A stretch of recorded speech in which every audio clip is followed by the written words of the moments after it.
Bonne famille, j'espère que vous allez bien. Moi je me porte bien, donc on va continuer sur notre formation. D'accord, donc on repart à insertion. Graphique, on prend un deuxième exemple. On va essayer de prendre un truc au hasard pour que question de voir ce que ça donne. Donc c'est un des trucs qui font fait spontané pour montrer que si vous prenez votre temps, vous allez encore faire encore mieux. Donc ici on va prendre un graphe, on va simuler pour la chaîne YouTube les abonnés réguliers et les nouveaux abonnés. On va taper ici sur régulier,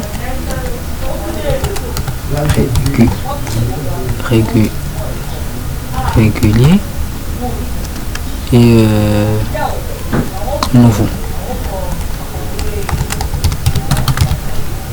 Donc on va se dire que de la période par exemple 2022, j'ai eu 32 réguliers, 12 nouveaux effectivement. De la période 2022 par exemple, le 6e mois, le 6, pourquoi pas, j'ai eu 50 et j'ai eu 2. De la période 2022 décembre, j'ai eu on va dire 52 plus on va dire j'ai eu 122 réguliers.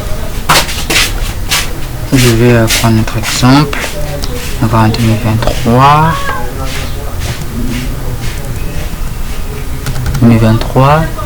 premier mois, le 8, j'ai eu, on va dire,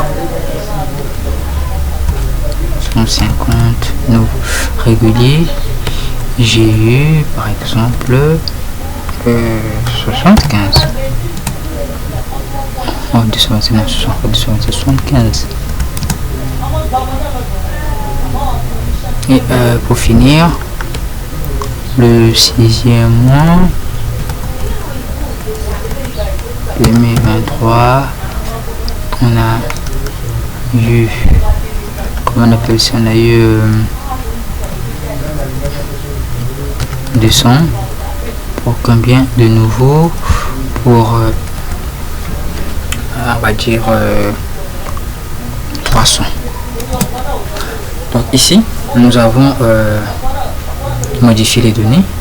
Donc par défaut, lorsqu'on a pris le graphe, on nous a proposé des données à remplir. Donc les données étaient remplies. Donc nous avons pour le bleu, c'est un exemple concernant les versions de chaîne YouTube, on se rend compte que on a plus de nouveaux abonnés qui viennent encore et encore. Donc nous sommes partis sur une échelle du 1er janvier 2022, aussi au premier 6e mois de 2023. Donc cela permet de pouvoir définir pour savoir que il y a eu ces périodes où les réguliers ont dominé largement les nouveaux, mais après les nouveaux ont dominé. Ça permet de faire un suivi. Par exemple, ça permet de définir beaucoup de choses. Maintenant, donc c'est ici pour modifier, on vient modifier les données. Pour modifier, on vient modifier les données. Donc modifier les données. Ou on veut tout simplement sélectionner les données. Cela ne dépend que de vous. Maintenant, on peut ici, c'est de manière un peu, on va dire quoi, designer. Comme si je veux retirer le premier, je retire. Si je peux modifier les noms, je peux modifier, je peux faire de manière graphique. Maintenant, par exemple, voilà ce que ça donne. Maintenant, si je voulais le faire ici, il me suffit juste de venir ici.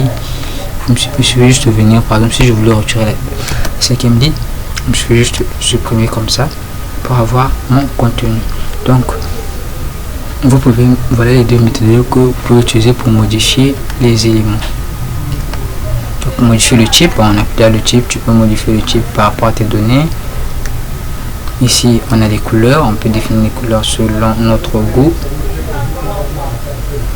par exemple. Et puis disposition, la disposition des éléments, est-ce que je mets en haut la légende autre, est-ce que je mets sur le côté, est-ce que je fais ceci, est-ce que je fais cela. Donc vous pouvez avoir la disposition des éléments. Donc on peut ajouter un autre graphe à ce niveau. Non, ce que moi je vais faire, c'est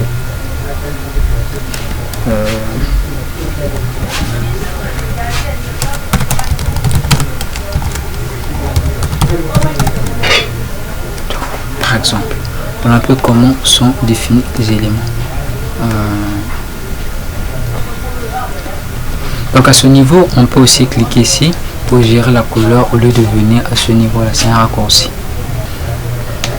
Et à ce niveau, ici, quand on clique, on peut ajouter des éléments tels que le titre, si vous voulez un titre à l'axe. Bon, moi j'ai pas envie de titre à l'axe. On peut ajouter l'étiquette de données. L'étiquette de données, ça permet de définir les chiffres exacts, quoi. Par exemple, on va prendre l'étiquette de données.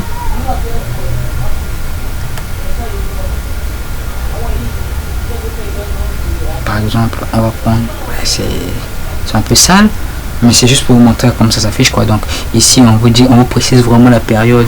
On a eu 120 abonnés réguliers, je crois, et 52 nouveaux. Donc ça vous permet de définir les éléments. Donc vous avez plusieurs possibilités de cliquer. Là vous pouvez savoir un tableau de données, donc ça vous permet de faire communiquer votre graphe. Au lieu que les gens encore se disent que c'est quoi ces genres de chiffres là, on peut tout regarder ici depuis ici. Donc on a plusieurs éléments que vous pouvez essayer et apprendre.